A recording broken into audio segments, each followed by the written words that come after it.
Hey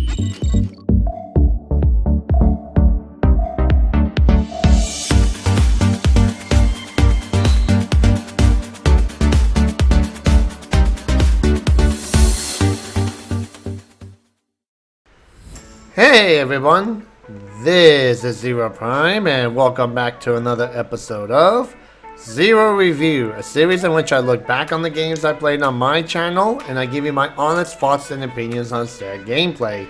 And on today's episode I'll be talking about a classic Final Fantasy game that's been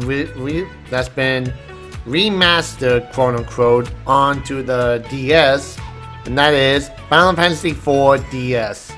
Now, there's really not much else to talk about, the story-wise of Final Fantasy IV, since I played it on the Super Nintendo and other versions of it on my channel.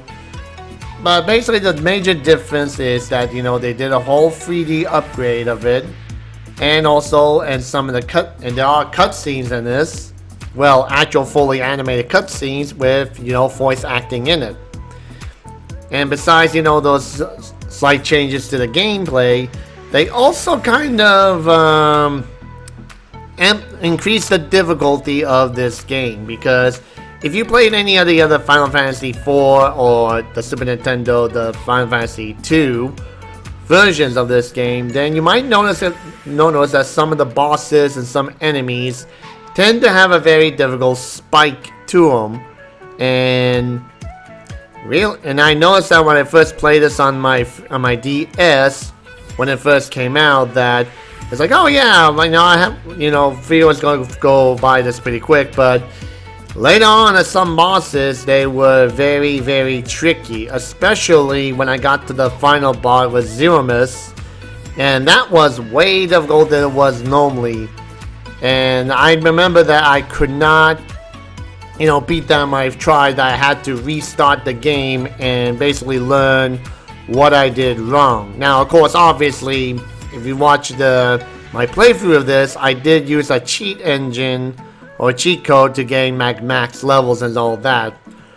And like I said, normally it's like I would not do this, for some games I haven't played and such, but for RPGs like this, that if I'm on a time constraint or if I have other stuff to do, then don't really have the time to do the necessary grinding the levels and everything. So it's like, might as well speed up the process a little bit. And also, more or less at this point, unless you really are not an RPG fan, then more than likely most everybody has played this game in the different versions of it. And of course, there is a super boss, which I never really got a chance to fight or look into how to encounter it, because I think you have to replay the game again on New Game Plus in order to gain access to it, and I just didn't want to do that for this run, so I skipped on that one. But other than that, for portable on a classic Final Fantasy game, it was very well done. The graphics are well put together. And the animated cutscene with the voice acting adds more to the story.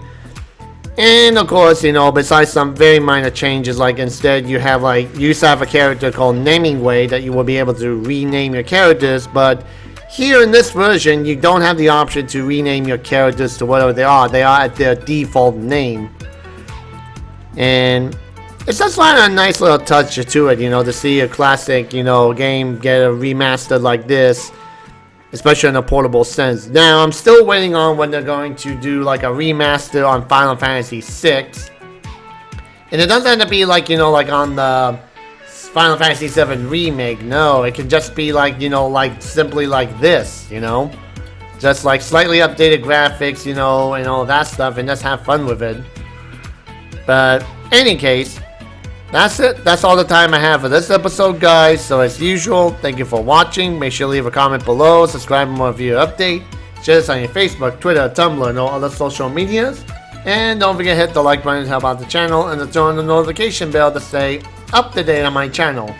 And if you guys want to help me out in some shape or form, I do have a Patreon account down below. And as usual, guys, thank you for watching and have a pleasant day. Bye bye.